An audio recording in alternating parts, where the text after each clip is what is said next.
and it's Lady Louise Windsor. Here's why she's being called the future of the royal family. There is a red brick house sitting quietly in the Berkshire countryside right now. No golden gates, no royal crests carved above the door, no fleet of security vehicles lining the gravel driveway. Just ivy creeping up old Victorian walls, a wild garden beginning to bloom, and the faint smell of Scottish heather carried on an English breeze. That house has a name, Wren's Nest, and the woman who holds its keys, Lady Louise Windsor, has no idea just how many powerful people fought, schemed, and ultimately lost trying to take it from her before she ever set foot inside. This is not a story about property. This is a story about protection. It is a story about a quiet girl who worked in a garden center for minimum wage while carrying the weight of a 1,000-year-old legacy, and about the people who loved her enough to build her a fortress so she could finally just breathe. But here is the question you need to sit with as we go through this. Why would someone as powerful as Queen Consort Camilla Parker Bowles feel threatened by a young woman with an old car and soil under her fingernails? Stay with me, because the answer will tell you everything about where the British monarchy is actually headed. Who is Lady Louise Windsor? Before we talk about the house, we need to talk about the woman, because if you do not understand who Lady Louise Windsor really is, none of what follows will make sense. She is the daughter of Prince Edward, the Duke of Edinburgh, and Sophie, the Duchess of Edinburgh. She is the granddaughter of Queen Elizabeth II. She holds a place in the line of succession. She has access to titles, to palaces, to the machinery of royal privilege. And she has, almost defiantly, chosen not to use any of it. Think about that for a moment. We live in a world where people pay fortunes for proximity to power, where social media handles are traded like currency, and name recognition is a career strategy. Lady Louise Windsor has a name that could open every door in Britain. She could have coasted. She could have posted, branded, and monetized. She could have spent her summers on Mediterranean yachts with aristocrats whose names populate gossip columns. Instead, she spent her summers in dirt-smudged overalls at a garden center, helping neighbors pick perennials and hauling bags of mulch under the summer sun. She drove herself to work in a modest, aging second-hand car. No chauffeur, no motorcade, no assistant sitting in the passenger seat managing her schedule. Just a young woman and the road, the same as millions of other young women across Britain on any given Tuesday morning. And here is the detail that will make you understand everything about Catherine, Princess of Wales. Catherine specifically encouraged Louise to keep that old car. In a world where royals are ferried between engagements in armored vehicles, the Princess of Wales looked at that battered, aging, thoroughly ordinary automobile and said, "Keep it." Because Catherine understood something that Camilla's circle never could. That car was not a liability. It was a crown, not of gold, not of platinum, but of credibility, of humanity, of genuine connection to the world Louise would one day be asked to serve. It signaled quietly and without a single press release that Lady Louise Windsor did not see herself as a passenger in life. She saw herself as the driver of her own destiny. This is the woman who became the beloved echo of Queen Elizabeth II. The late Queen famously served as a mechanic and military truck driver during World War II. She didn't stand behind glass and wave. She got into the engine. She got her hands dirty. And Louise, decades later, without anyone asking her to, without anyone even fully noticing, began to live out that same philosophy. She is not performing a role. She is living a reality. So when the question came of how to honor this kind of woman, how to give her a gift that matched who she actually was, rather than who the institution needed her to be, the answer could not be a palace wing. It could not be a title. It had to be something more honest than that. It had to be a home. Lord IVAR Mountbatten, and the idea that changed everything. Every great story has a moment, a hinge point, where one conversation sends everything in a different direction. For Wren's Nest, that moment came from Lord IVAR Mountbatten. Lord IVAR is Louise's godfather, and perhaps one of the most clear-eyed, genuinely modern members of the extended royal family. He has spent his own life navigating the tension between tradition and authentic living. He knows from deep personal experience what it costs to pretend you are something you are not. And he has watched Louise with the careful, loving attention of someone who recognizes a kindred spirit. He watched her balance university essays with royal duties. He watched her send a quick text between lectures, instead of a long, formal update, not because she was neglecting her family, but because she was busy building a life. And to Lord Ivar, that busyness was not a problem. It was the point. It was the proof. She was becoming a woman who did not need a throne to feel meaningful. She was doing it herself. He has a phrase, one that has reportedly become Lady Louise's personal motto, the quiet engine behind every decision she makes. Lord Ivar told her, "Status is what they give you, but character is what you create for yourself." Read that again, because in 5 years, when historians are writing about this particular chapter of the British monarchy, that sentence is going to matter. It was Lord Ivar who approached Prince William with the idea. Not a title, not a ceremonial role, not another drafty wing in a palace full of people watching each other's every move. A home, fully hers, private, real. He understood that Louise did not need to be elevated. She needed to be protected. There is a difference, and it is everything. Elevation is performative. It puts you on display, makes you an object of admiration. Protection is personal. It says, "I see what you are building, and I am going to make sure no one can take it from you." William heard that, and he understood it immediately. Because William has lived the alternative. He has seen what happens when the institution treats people as assets rather than as human beings. He watched what public life without private sanctuary did to those he loved most. He was not going to let the same machinery grind down the cousin he admired above almost anyone in the extended family. So the plan began. And it began in absolute secrecy. Wren's nest, the house itself. Let's talk about the house because it matters. Every detail of it was chosen with intention. Wren's nest is a Victorian-era red brick mansion tucked into the Berkshire countryside. It is beautiful, but not ostentatious. It is grand, but not suffocating. It sits close enough to Windsor Castle for a Sunday roast with Louise's parents, the Duke and Duchess of Edinburgh, but far enough away that she can walk to a local bakery on a Saturday morning without a security tail or a photographer lurking behind a hedge. That distance is not accidental. That distance is a philosophy made into architecture. The property was acquired through a private trusteeship fund, with capital drawn entirely from William's personal wealth and Lord Ivar's private contribution. By bypassing the Crown estate entirely, they ensured that Wren's nest would never be subject to government audit cycles, administrative reorganizations, or, critically, any reallocation by other members of the family. It is Louise's. Fully, legally, permanently hers. Catherine, Princess of Wales, took personal charge of the interior design. And here again, every choice tells you something about the philosophy behind the gift. Catherine's brief to herself was not to create a shrine to royal history. It was to create a living space, a home, a place that breathed. She designed a sunlit reading room, specifically for Louise's archival research. Climate-controlled shelving for an extraordinary collection of duplicates from the Royal Library. A space where Louise and Princess Anne have begun the serious, meticulous work of cataloging the private correspondences of Queen Elizabeth II on Commonwealth cultural history. This is not a hobby. This is scholarship. This is a multi-year academic project that will eventually matter to historians, to Commonwealth leaders, to anyone who wants to understand how one of the most significant monarchs of the 20th century actually thought. And Catherine gave Louise a room in which to do it properly. But perhaps the most emotionally powerful feature of Wren's nest is the West Garden. This was a project personally overseen by Catherine and funded by Lord Ivar, and it was built entirely around Louise's grief.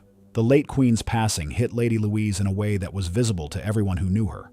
Elizabeth II was not just a grandmother to her in the abstract ceremonial sense. She was a model, a North Star, a woman who demonstrated every single day that quiet steadiness was not weakness. It was the deepest form of strength. So, Catherine brought Scotland to Berkshire. The West Garden is not manicured. It is not the kind of formal garden you photograph for a magazine spread. It is rugged and wild and honest. It is filled with heather, gorse, and white crag moss, species native to the Balmoral estate, the land the late Queen called the soul of Scotland, the place where Elizabeth II found silence and restored herself. In that garden, Louise can plant her grief into the earth and watch it grow into something living. In that garden, she can be close to the woman who taught her what it meant to serve without needing applause. Ask yourself, when was the last Time you received a gift that truly saw you? That is what Wren's nest is. The threat from Clarence House. Now here is where the story changes tone entirely. Because while William and Catherine and Lord Ivar were quietly building this sanctuary for Louise, something very different was being constructed at Clarence House. Queen Consort Camilla had a plan, and it was ambitious. Her circle, a sophisticated network of private donors, socialites from Gloucestershire, and advisors closely tied to her son Tom Parker Bowles, had been drafting a proposal for months. They called it the Crown Literary Circle, a Scottish heritage retreat. On paper, it was presented as a philanthropic gift to the nation, a cultural hub celebrating British literature and Scottish heritage. But look at where they mapped its coordinates. The west enclosure of the Balmoral estate, the precise stretch of land Queen Elizabeth II had privately called the soul of the estate. The territory Louise held, dear for reasons entirely separate from real estate value, because it represented her grandmother, her heritage, the silence she had been taught to treasure.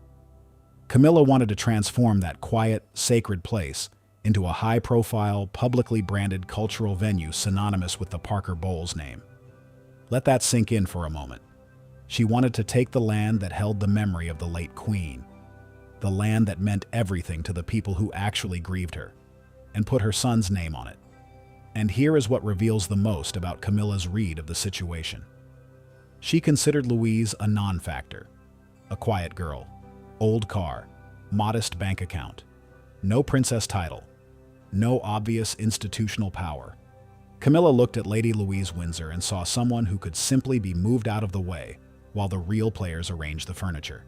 She was wrong, catastrophically, spectacularly wrong.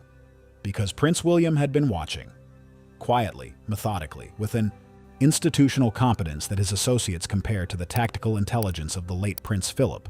William had been tracking every zoning application, every private donor inquiry, every administrative maneuver tied to the Parker Bowles network. On a Tuesday afternoon in early 2026, Camilla's office received a formal memorandum from the Sovereign's private trusteeship. It was, in essence, a cease and desist, but written in the bloodless, impenetrable language of property law. The document informed the Queen Consort that the West Enclosure was no longer part of the reorganizable Crown assets, because William and Catherine had already moved. By linking the purchase of Wren's nest to the maintenance and preservation rights of the Balmoral West Enclosure, they had created a legal entanglement so elegant in its construction that Camilla's legal team spent weeks looking for a way through it and found none. Lady Louise Windsor was no longer merely the recipient of a wedding gift. She was the executive steward of the very land Camilla had planned to build her cultural empire on. The confrontation that followed has already entered private palace lore. According to multiple witnesses, Camilla confronted William directly in the Long Gallery at Windsor Castle. Her composure, usually formidable, usually ironclad, fractured. She accused him of sabotaging the modernization of the monarchy, of hoarding assets for, in her words, a girl who doesn't even want a title. William's response was delivered quietly, without anger, with the calm precision of someone who had prepared for exactly this moment. He said, "It isn't betrayal to protect what was never yours to sell. Louise earned this through the dirt on her hands and the essays on her desk. You tried to build a stage. We built her a home." Camilla reportedly had one word in response, a single, hissed syllable that has since become the defining word of the fracture now visible at the heart of the Windsor court. Betrayal. The blood royal alliance. Anne and Edward closed the door. But William could not hold this fortress alone, and he did not have to. Princess Anne moved first on the legal front. The Princess Royal, acting as executive auditor of the entire property transfer, personally oversaw the taxation and title clearance for Wren's nest. Every penny contributed by William and Lord Ivar was meticulously documented as private family capital. Anne made certain of one thing above all else. This property was legally detached from the institutional monarchy. It was not a state asset. It could not be reclassified. It could not be reallocated. It was a private gift from a brother, a cousin, and a godfather to a young woman they loved. When Camilla's legal team went looking for loopholes, they found Anne's handwriting on every wall. And Anne's involvement sent a message that no one at Clarence House could ignore. To challenge this deed of gift was not merely to Challenge Lady Louise Windsor. It was to challenge the institutional competence, the administrative authority, and the very considerable legal muscle of the Princess Royal herself. Then came Prince Edward. For years, Edward has been the most quietly diplomatic of his siblings. The one who smoothed tensions, who kept his head down, who navigated the complex emotional geography of the royal family with patience and grace. But patience, it turns out, has a ceiling. Camilla called Edward in early January 2026. Her tone, by all accounts, was soft, maternal even. She suggested that Louise's inheritance be repackaged as a joint family initiative, framed in a way that aligned with the Crown's broader philanthropic narrative. A thinly veiled attempt to slow the transfer, steal the spotlight, and find a way to fold Louise's gift into the Parker Bowles cultural branding machine. Edward's response was a thunderclap. He reportedly told the Queen Consort in language that left no ambiguity. "My daughter will not be a placeholder for your ambitions, Camilla. You have had your time at the center of the stage. Now let her have what her family gave her. Without a script, without a branding exercise, and most importantly, without your shadow."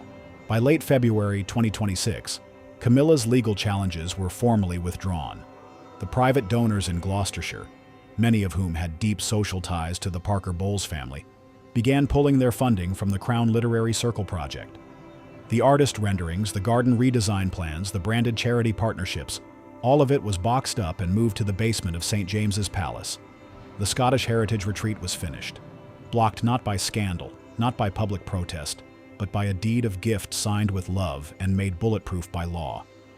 Think about what that coalition looked like. William, Catherine, Anne, Edward, Lord Ivar Mountbatten. Every single one of them moving in the same direction, for the same person, for the same reason. The contrast with Camilla's court could not have been more devastating. On one side, a network of donors and socialites and cultural advisors building a brand. On the other, a family, a real one, protecting one of their own. The love story, St. Andrews and the fiancé. And now, because this story would not be complete without it, let's talk about the man. Because Wren's nest was not designed for one person. Catherine made sure of that from the beginning. The study has 2 desks. Louise met her fiancé at the University of St. Andrews, the same ancient, cobblestoned, sea-swept institution where William first met Catherine. The connection is more than symbolic. St. Andrews has become the cradle of modern royal love, the place where the Windsor family story finds its most human expression. But Louise's partner is nothing like the suitors who typically orbit aristocratic circles. He is a doctoral candidate, specializing in the preservation of maritime antiquities. He is quiet, intellectually serious, and almost entirely uninterested in public visibility. He does not court photographers. He does not seek platforms. He is, in the most authentic sense of the phrase, a man of the archives. The couple became a quiet fixture of St. Andrews' student life. Rarely recognized by the tourists who filled the town's narrow streets, they were often seen at the North Point Cafe, the same cafe where a young Kate Middleton once sat with a young Prince William, nursing a coffee and pretending not to look at each other. Louise and her fiancé sat in the same corner, surrounded by stacks of historical journals and shared lattes, building something that needed no audience to be real. Those who observed them noted a rare quality, a symmetry of spirit. They weren't performing compatibility. They simply were compatible in the way that 2 people are when they want the same things from life and are willing to work for them. Their weekends were not spent at London galas or high society dinners. They were spent in the university library's 4th floor, buried in research, competing with each other's footnote citations. When Prince William made an unannounced campus visit, a check-in on his favorite cousin, he apparently found them there. And in that famously warm way of his, he joked, "I see the tradition of studying late in the library stacks is still alive. Just watch the clock, or the porters will lock you in, like they nearly did with Catherine and me." The fiancé's first formal introduction to the inner circle, at Adelaide Cottage, was, by all accounts, a remarkable success. He spent the majority of the evening discussing the chemical preservation of 17th century naval logs with William, rather than navigating royal protocol. William reportedly saw in him something he had not expected and deeply appreciated, a reflection of the Philip standard. A man content to stand alongside a strong woman. A man who would provide the intellectual and emotional scaffolding for Louise's life rather than competing with it. He was not interested in the Parker Bowles model of celebrity adjacency. He was interested in the archives, in honest work, in a quiet life built on scholarship and meaning. He was, in short, exactly right for the woman who was about to receive the keys to Wren's nest. Catherine's mentorship, the invisible architecture.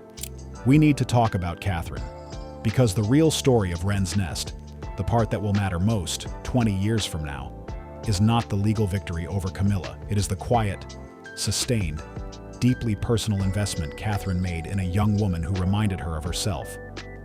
Catherine, Princess of Wales, knows something about being underestimated. She spent years being called a commoner, a social climber, a girl who wasn't good enough. She knows what it feels like to be watched for flaws instead of seen for strengths. She knows the weight of institutional expectation and the particular loneliness of navigating a centuries-old system with no roadmap and no one who has been exactly where you are. She saw all of that and more in Louise.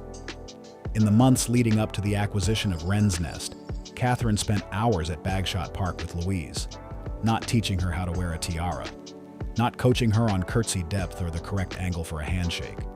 She was teaching her something far more valuable and far more rare: how to manage the invisible weight of the crown.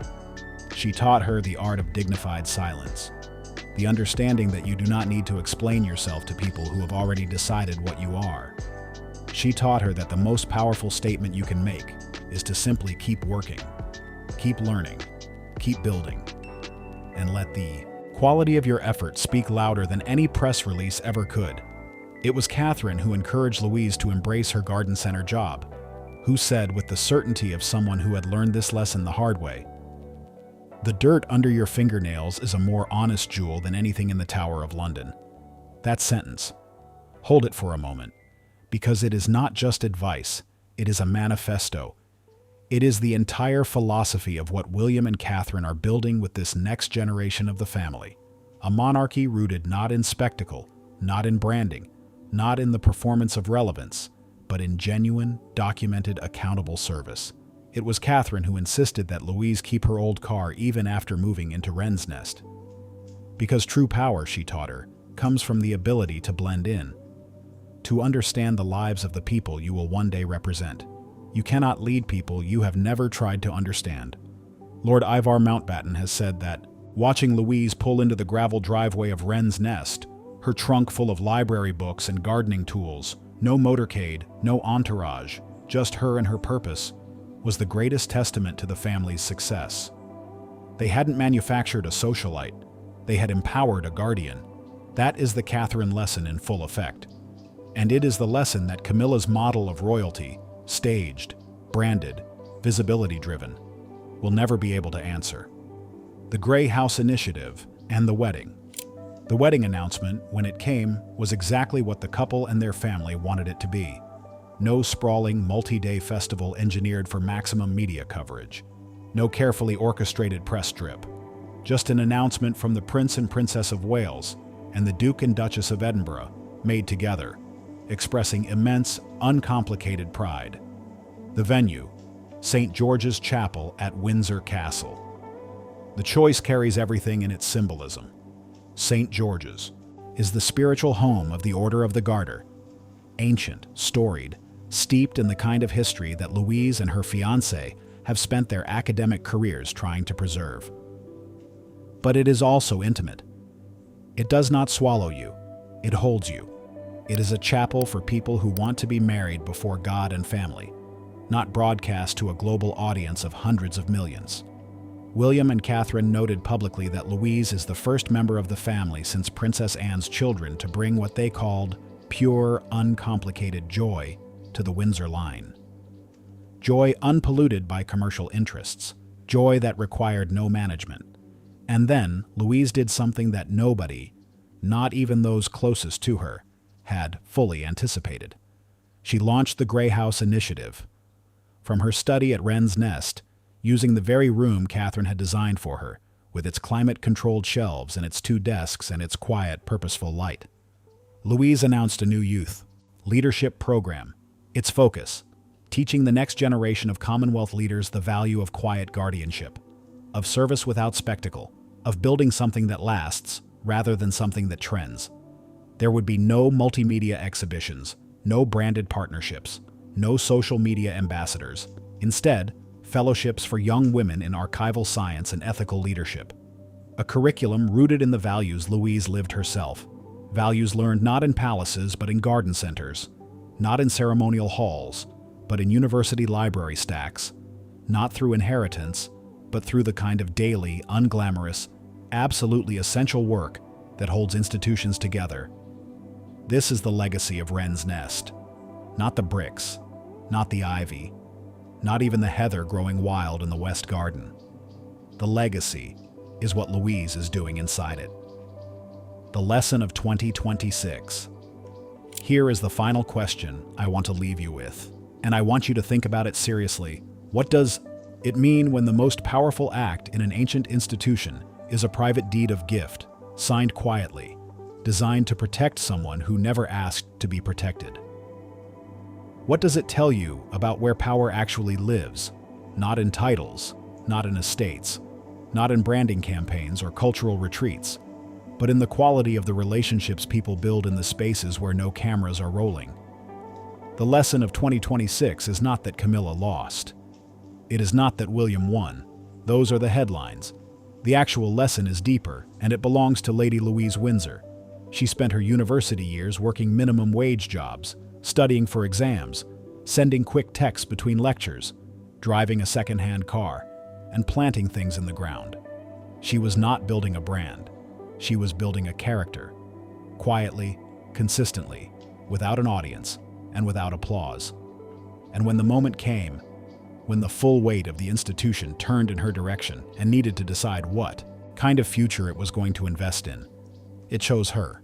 Not because she campaigned, not because she lobbied, not because she made herself visible or strategic or commercially valuable, but because she was real. Because the people who knew her best looked at everything she had built in silence and said, "This is worth protecting." Lord IVAR Mountbatten stood in the west garden of Wren's nest not long after the final signatures were dry, watching Louise and her fiancé plan their first research trip together.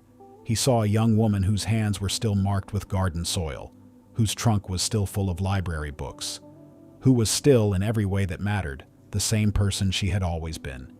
He said afterward, "Wren's nest is not a house, it is the starting line. The starting line of a new, quieter, and far more resilient royal era.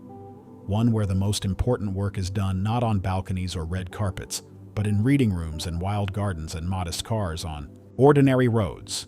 Status is what they give you. Character is what you create for yourself."